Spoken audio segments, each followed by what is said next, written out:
자, 신항로 개척입니다. 자, 우리 여러분들한테 대항해 시대로 더 유명한 시기인데요. 신항로가 개척이 되는데 어떻게 신항로 개척이 되는지 한번 보도록 할게요. 배경입니다. 자, 십자군 전쟁인데요. 십자군 전쟁 때 동방무역이 활발해지면서 향료와 중국으로부터 비단이 이제 전래가 됩니다. 그러면서 야, 대체 동방이 어떤 나라일까? 동방에는 어떤 나라들이 있을까에 대한 관심이 증폭이 되기 시작하는데요. 근데 마침 이슬람과 이탈리아 상인들이 이 동방 물건에 들어오는데 이 자기네들이 살 때는 10,000원에 들었던 이 동방 물건이 들어오니까 500,000원에 파는 거야. 야, 이걸 독점하니까 어마어마하게 비싸게 파는 거거든. 에이, 더럽다. 우리가 찾으러 가자 하면서 새로운 항로를 모색하게 됩니다. 이것이 바로 신항로 개척을 하게 되는 두 가지 배경이 되는 것이죠. 뿐만 아니라 학문적으로도 발달을 하면서 우리가 새로운 항로를 찾아야 되겠어 라면서 의지를 불태우게 되는데 지리학이 발달하고 천문학이 발달하며 선박 제작 기술이 발달을 하게 됩니다. 그렇지만 무엇보다도 요게 더 중요하죠. 나침반을 이용을 하는 항해술이 발달을 하기 때문에 그래서 이제 실제적으로 뭐 하는 거예요? 나침반을 가지고 나갈 수가 있게 된 거야. 아시겠어요? 두 번째, 포르투갈과 에스파냐. 그래서 포르투갈과 에스파냐가 제일 먼저 대항해 시대에 참여를 하게 돼요. 포르투갈과 에스파냐. 에스파냐는 지금의 스페인을 얘기합니다. 자, 포르투갈 볼게요. 동쪽 항로를 개척을 해요. 자, 동쪽 항로라는 건 이쪽이지. 그 다음에 이쪽은 뭐야? 이쪽이 뭐야? 웨스트지. 그지? 여긴 서쪽이지. 여긴 동이지. 그지? 그러니까 이렇게 돼 있으면 여기가 이제 포르투갈인데 포르투갈 이쪽 방향으로 가더라는 거야. 근데 이렇게 가지는 않겠지. 그지? 정확하게 어떻게 가느냐면, 자, 포르투갈 이렇게 있으면 이렇게 해서 가게 돼요. 그럼 여기 들리는 게 이제 아프리카. 그럼 여기는 뭐야? 인디아. 여기는 뭐야? 차이나. 이렇게 되는 거야. 자, 이제 이런 식으로 이제 발달을 하게 되는데, 자, 이 아프리카에서 아프리카 이렇게 있는데 여기에 산이 하나가 있어. 이 산 이름이 뭐냐면 희망봉이야. 무슨 말이냐면 이 사람들이 포르투갈에서 이렇게 계속 밑으로 내려가거든. 근데 이 내려가도 이 끝이 보이지 않으니까 희망이 없구나 했는데 여기서 딱 산이 하나 보이는 거야. 여기서 띠용 하면서 보이는 거야. 우와, 야, 이거 산이야. 그 말은 무슨 말이야? 여기서 돌아갈 수 있는 항로가 생긴 거라는 거야. 이걸 따라서 가면은 뭐야? 새로운 땅이 나오게 되는 거죠. 그러면서 희망이다. 그래서 우리한테 희망을 주는 산이다 해서 희망봉이 되는 거고요. 바스코다가마는 그래서 이 길을 따라서 쭉 가니까 인도가 발견되더라는 거야. 그래서 인도로 가는 항로를 발견하게 되는 거죠. 자, 그다음 스페인은 서쪽으로 가게 됩니다. 그럼 서쪽에 뭐가 있어? 지금 이렇게 미대륙이 있지. 이 당시에 이 미대륙은 신대륙이었어요. 그죠? 자, 스페인은 서쪽 항로를 개척하는데 이 서쪽 항로를 개척하는 목적이 무엇이냐면 신대륙을 찾기 위해서가 아니었어요. 목적은 무엇에 있냐면 인도를 찾기 위해서야. 인도의 향료. 죽여. 그러니까 인도를 찾아서 인도를 통해서 돈을 벌려고 했던 거야. 그런데 인도로 가는 방향이 동쪽으로는 누가 가고 있으니까 포르투갈이 가고 있으니까 에스파냐는 뭐 다른 방향으로 해서 더 빨리 인도에 가는 방향을 찾게 되는 것이죠. 그랬더니 인도 같아 보이지는 않는데 뭔가 새로운 땅을 발견했어. 누가? 콜럼버스가 발견을 해요. 자, 그러면서 자, 다시 에스파냐. 자, 콜럼버스가 대서양을 횡단을 하는데, 자, 이거야. 이렇게 있으면 여기가 이제 에스파냐잖아. 자, 이쪽으로 쭉 가면 뭐가 나오냐면 신대륙이 나오는 거야. 이 신대륙을 발견을 해요. 그래서 이 신대륙이 처음에 뭐였던 걸로 뭔 줄 알았던 거야? 인도야. 그래서 이곳을 뭐라고 불렀냐면 서인도 제도라고 불렀던 거예요. 그래서 알겠니? 알겠어요? 콜럼버스가 이걸 인도라고 생각을 했고, 그래서 이 서인도 제도에 살고 있는 아메리카 인을 뭐로 불렀냐면 인디안이라고도 불렀단 말이야. 자, 그러면 여기 살고 있는 얘네도 인디안이야. 여기서 또 살고 있는 애도 인디안이야. 그래서 얘는 뭐야? 웨스턴 인디안이야. 그래서 서부, 그러니까 서인디안, 서부 인디안. 여기는 원래 인디안. 이렇게 되는 거야. 이제 이해하시겠죠? 콜럼버스가 찾고자 했던 거는 신대륙을 찾고자 했던 게 아니라 뭘 찾고자 했다고? 인도를 찾고자 했기 때문에 그러니까 이 처음 미대륙에 있었던 이 원주민들을 뭐라 했다고? 인디안이라 했단 말이야. 알겠니? 자, 그러다가 이 콜럼버스의 이 신대륙을 완전히 장악을 하지 못해요. 그러면서 이 신대륙 발견에 이제 마무리 지은 사람이 누구냐면 아메리고 베스푸치라는 사람이 이 이건 신대륙이다. 이건 인도가 아니다. 신대륙이다 하면서 아메리고 베스푸치가 이거를 주장을 해요. 그러면서 이 사람의 이름을 딴 것이 뭐냐? 지금의 아메리카예요. 아메리카. 아시겠죠? 아메리카의 이름은 아메리고 베스푸치라는 사람에 의해서 나온 거고, 콜럼버스에 의해서 나온 이름이 아니라는 거예요. 자, 마젤란은 최초로 세계 일주를 했는데, 마젤란은 최초의 세계 일주를 달성하지 못했어. 그러니까 마젤란은 세계 일주 중에 죽었고요. 그래서 이제 마젤란이 죽은 곳에 마젤란이 필리핀을 들리면서 필리핀에다가 이제 십자가를 하나 폭 박아놓은 데가 있어. 여기가 지금 세부라는 그 필리핀 제도 중에 세부라는 곳이 있어. 거기에 이 마젤란 크로스라고 해서 마젤란의 십자가가 거기에 있어요. 네. 나중에 필리핀에 가시게 되면 한번 보세요. 자, 결국 이런 포르투갈과 에스파냐를 시작으로 해서 신항로 개척을 하게 됐는데, 이 신항로 개척 후에 이 변화입니다. 사회 변화, 경제 변화인데 무역 중심지가 바뀌게 돼요. 예전에는 지중해를 통해서만 무역을 해왔다가 이제 대서양을 통해서 가니까 새로운 나라들도 보이고, 또 아프리카와 아메리카라는 이제 지역도 우리가 개척을 하게 됐어. 그러니까 대서양에 있는 나라들이 발전을 하고 대서양 무역이 성행을 하게 되는 것이죠. 그러면서 자연스럽게 이탈리아와 오스만 제국, 즉 지중해권에 있는 이 나라들의 무역이 쇠퇴를 하게 되는 겁니다. 참고로 이 오스만 제국은 이슬람이에요. 이슬람 문화권이에요. 근데 여러분들이 이슬람 문화권을 제대로 배우지가 않아가지고 이 오스만 제국에 대해서 여러분들 이해가 너무 떨어져서 사실 걱정이긴 합니다. 어쨌건 포르투갈, 에스파냐 등 대서양 연안 국가들이 성장을 하는 거야. 이런 무역 중심지 변화 때문에. 알겠니? 뿐만 아니라 영국과 프랑스와 네덜란드 역시 이 국제 무역에 진출을 하면서 영국과 프랑스와 이 네덜란드가 서로 식민지라는 걸 어마어마하게 먹기 시작해요. 식민지 개척하게 되는 일종의 이제 배경으로 성장을 하게 됩니다. 그죠? 이제 등장하게 되는 거죠. 자, 니은 삼각무역이에요. 삼각무역. 유럽과 아메리카와 아프리카에서 어떤 것이 오고 가는지, 이 구조가 바로 삼각무역이라는 거야.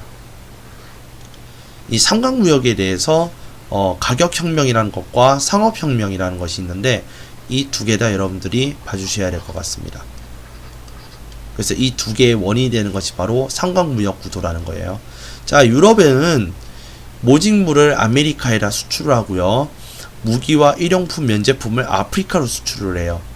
그러면서 유럽에 들어오는 것이 뭐냐면 금, 은, 설탕, 담배가 들어오고요. 그 다음에 노예와 상아가 들어옵니다. 그리고 이 아프리카의 노예를 아메리카로 보내요. 그러면서 서로 이렇게 이제 트라이앵글을 이뤄 나가면서 이렇게 무역을 하는 거지. 이게 바로 삼각무역이에요. 자, 그런데 여기 금과 은에 좀 주목을 해주세요. 아메리카로부터 금과 은이 유럽으로 들어오면서 화폐 가치가 하락을 하기 시작해. 즉, 화폐 가치가 하락한다라는 건 자연스럽게 물가가 상승한다라는 거죠. 그러면 내 급여가 3만원인데 옛날 3만원이었으면 막 지금의 한 300만원어치의 그런 이제 화폐의 가치가 있었다라고 생각을 할게요. 그런데 이게 점점 어떻게 되냐면 물가가 상승을 하면서 이제 3만원이 30만원의 가치도 못하는 거야. 알겠어? 그러니까 이걸로 뭐 사먹을 수가 없는 거야. 알겠니? 그러면서 임금을 받으면서 살아가는 노동자들과 세금을 받으면서 살아가는 귀족들이 몰락을 하게 되는 거예요. 알겠니? 이해되시죠? 그러면서 그와 반대로 상업 활동을 통해서 돈을 굉장히 많이 벌어들여야 되는 상공시민층들에게는 어때? 굉장히 좋은 일인 거예요. 물가가 상승한다는 거는 그만큼의 돈이 계속 들어온다라는 거거든요. 그만큼의 돈이 더 많이 들어온다라는 내용이 되는 거죠. 그러면서 상공시민층이 성장을 하게 됩니다.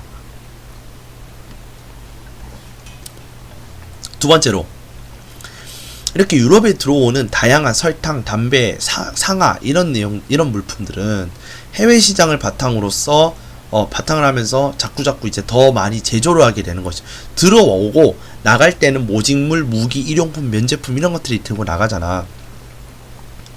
이거는 즉 해외 시장, 이런 아프리카와 아메리카의 식민지로 인해서 발달하게 되는 것이죠. 그러면서 주식회사라는 근대적 기업이 형성을 하면서 근대 자본주의로 이행하게 되는 요인이 됩니다. 자, 아메리카, 아프리카의 변화인데요. 이건 조금 간단하게 보고 넘어갈게요. 너무 중요하게 하지 않으셔도 될 것 같아요. 아메리카는요, 즉 이제 아메리카 신대륙은 아즈테카 제국이라는 게, 아즈텍 제국이 있었고 잉카 제국이 있었는데, 여기는 남미고요. 여기서 사실 남미인데, 둘 다 남미 계열인데, 이게 코르테스라는 이제 스페인 사람에 의해서 멸망하고 뭐 피사르에 의해서 멸망하고 그래요. 어쨌건 이 둘 다 뭐냐면 그런 이제 대서양 연안 국가에 의해서 멸망을 하고 정복을 당해요. 대서양 연안 국가에 의해서 정복이 되는데, 결국 이 원주민들은 이 금은 채굴과 이제 이런 것들, 즉 유럽으로 보내질 물건 같은 것들을 준비하는 데에 뭐 노예처럼 이제 생활을 하게 돼요. 예. 그러다 보니까 이제 인구가 이제 질병도 돌면서 인구가 감소하게 되고, 또 이런 애들이 또 노예 무역을 통해서 이제 아프리카에서 이제 노예 무역을 통해서 건너오게 되는데, 이 아프리카 사람들이 신대륙으로 넘어와요. 그러니까 미국에는 흑인들이 살 수밖에 없는 거예요. 어디서 왔기 때문에? 아프리카에서 왔기 때문에 그래요. 그래서 우리 아프리카 흑형들이 아메리카로 이제 판매되어서 넘어와요. 알겠죠? 그러면서 이 노예로 끌려가는 도중에 부족한 갈등이 심화가 되었단다. 이제 이렇게 그냥 보시면 될 것 같아요. 자, 먼저 우리 세계사의 마지막인데요. 절대왕정입니다. 자, 절대왕정인데요. 자, 절대왕정의 성립의 배경이 뭐냐면, 봉건제가 붕괴를 하기 시작합니다. 붕괴를 했어요, 이제. 그러면서 중앙집권적 성격의 국가가 등장을 하는데, 국왕이 강력한 권한을 행사하는 체제를 우리는 절대주의라고 그래요. 그래서 그 절대주의의 왕정, 그래서 앱솔루티즘이라고 그래요. 앱솔루트, 절대적이라는 뜻이죠. 그죠? 여기서 ISM이 붙어버리면 E가 없어지고 앱솔루티즘이 돼가지고 절대주의라고 돼요. 사실 이게 절대 왕정이라는 게 아니라 원래는 절대주의예요. 그런데 이게 서양에만 통하는 것이 바로 절대주의야. 왜요? 그럼 동양은 절대주의를 안 하나요? 원래부터 동양은 전제주의 왕권이었거든. 그러니까 처음부터 얘네는 뭐였어? 동양은 처음부터 절대 왕권이었어. 알겠니? 근데 서양은 예전에 왕은 어땠어? 예전에 왕은 제후와 쌍무적 계약 관계에서 봉건 왕이었고, 그 다음에 이 왕은 제후에게 간섭을 했어, 안 했어? 간섭을 하지 않았기 때문에 이 당시의 왕권은 너무나도 미약했거든. 근데 그것이 언제까지? 중세까지 쭉 넘어온 거야. 하지만 동양은 그 이전부터 얘네는 이미 전제주의 왕권으로 넘어왔던 거죠. 즉 중앙 집권화라는 것이 다시 찾아오게 되는 거예요, 이제 와서. 그렇기 때문에 절대 왕정이라고 얘기하는 것은 서양에만 통하는 거지 동양에는 통하는 것이 아니다. 자, 이건 여러분들이 좀 아셨으면 좋겠어요. 두 번째, 이런 국왕이 강력한 권한을 행사하는 체제를 우리는 절대주의 왕정이라 합니다. 자, 넘어가서 절대주의 왕정의 구조에 대해서 볼게요. 우리가 그림 하나 봅시다. 자, 절대군주가 있으면 이 절대군주의 경제 정책은 중상주의 정책이고요. 그 다음에 절대군주의 사상적 기반은 왕권 신수설이래요. 그 다음에 이 절대군주의 이제 보조하는 사람들은 관료들이고요. 그 다음에 이 절대군주의 권력을 이제 권력을 얘기해주는 거는 바로 상비군 체제입니다. 그래서 이 절대군주의 지지 기반은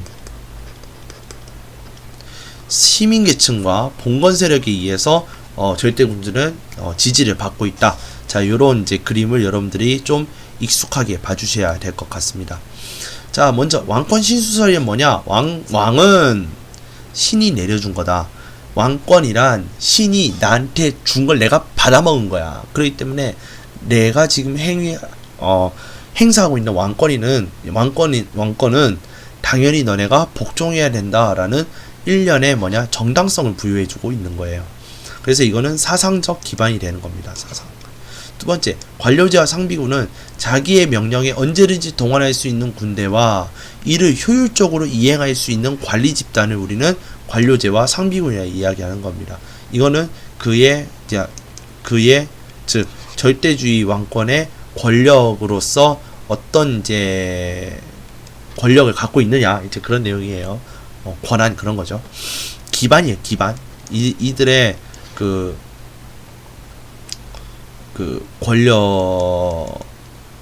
권력을 행사할 수 있는 애들이라고 보시면 돼요. 예.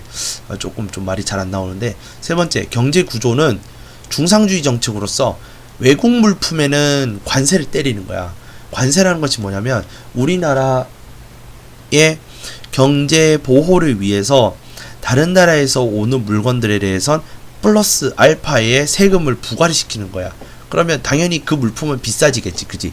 그러니까 상대적으로 싼 우리나라의 물건을 사용하게끔 보호하고자 만든 세금이 보호관세예요. 그러니까 이 외국 물품에는 때리고, 자, 때리다 보면은 이런 이제 외국의 물건을 많이 안 사니까 수입이 덜 들어오겠죠, 그죠? 예. 그러니까 수입 물품이 덜 들어올 거 아니야, 맞지? 그렇게 해서 국내 상공업을 보호하는 정책이 바로 중상주의 정책이에요. 자, 그래서 수출을 장려를 하는데 어떻게 하냐? 원료를 수입을 해서 완성품을 수출을 합니다. 절대 완성품 수입을 하지 않아요.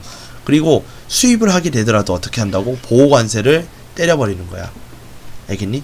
그 다음 네 번째, 이렇게 중상주의를 하도록 압력을 넣은 사람이 누구냐? 시민계층이거든. 그래서 이 시민계층은 세금을 절대군주에게 꼬박꼬박 내는 조건으로 우리 상공업을 보호해달라. 그래서 이것이 뭐야? 중상주의야. 중상주의를 하기 때문에 시민계층이 절대군주를 지지하는 거예요. 자, 그래서 절대왕정의 종류에 대해서 간단하게 보고 넘어갈게요.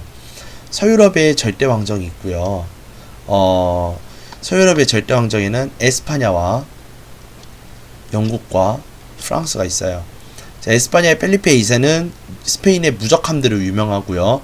가장 먼저 절대왕정이 시작됩니다. 자, 앞에 봤듯이, 앞에 우리 그 대항해 시대를 하면서 그 중세가 끝나고 점차적으로 그 중앙 집권화가 시작된다고 했잖아요. 그걸 제일 먼저 이룬 것이 에스파냐예요. 네. 그다음 영국의 엘리자베스 1세. 이 영국의 엘리자베스 1세는 에스파냐 다음으로 했는데, 이 엘리자베스 1세가 뭐라 했느냐? 나는 국가와 결혼하였노라라고 얘기한 그 여왕이 이 사람이에요. 이 사람은 무적함대, 즉 스페인의 에스파냐의 무적함대를 격파하고 해상권을 장악을 해버립니다. 그 다음에 국내 산업을 발전시키고 인도에 동인도 회사를 설립을 해요. 그러면서 인도에다가 식민지를 만들어버려요. 알겠죠? 그래서 영국의 발전을 가져다준 엘리자베스 1세 여왕. 그 다음에 프랑스의 루이 14세는 태양왕 루이 14세라고 유명하고요. 이 사람이 한 말이 이거예요. 짐은 곧 국가다. 그러니까 나를 따르지 않으면 너네는 뒤진 목숨. 오키? 이렇게 하는 거야. 그래서 루이 14세는 이러한 지지를 바탕으로 해서 중상주의 정책을 강화했고요.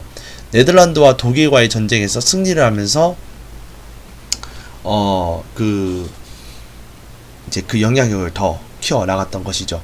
그런데 이런 마리 앙뚜아네트를 비롯해서 이런 베르사유 궁전이라는 굉장히 초호화 건축물을 지으면서 사람들에게 이제 빈축을 사게 되는데요.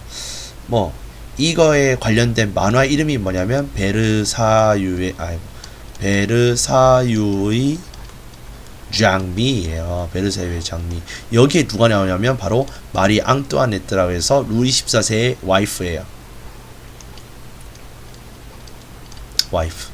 자, 그다음 이제 서유럽 절대왕정의 형태. 자, 공통적인 내용이에요.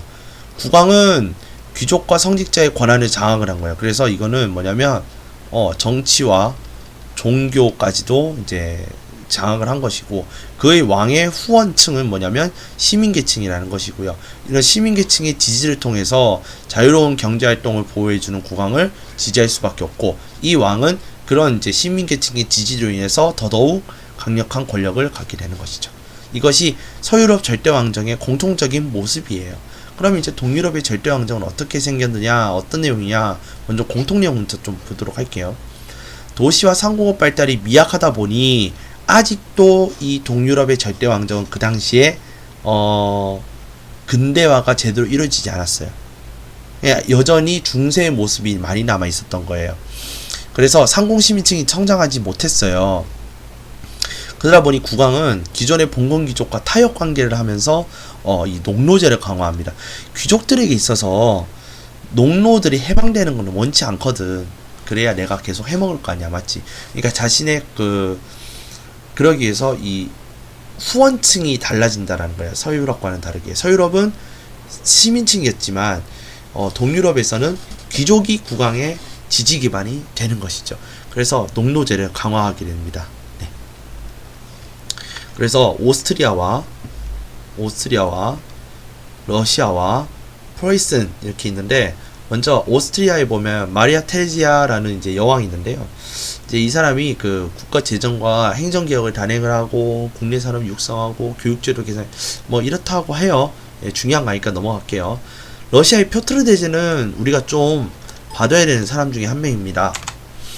자, 이 사람은 서구화 정책을 적극적으로 하면서 상트페테르부르크라는 지금도 있어요. 지금 상트페테르부르크라는 도시를 건설을 합니다. 넘어갈게요. 자, 프로이센의 프리드리 2세인데 이 사람은 뭐라 했느냐면 자기는 국가의 제1심부름꾼이니까 많이 시켜주세요 라고 한 거예요. 알겠죠?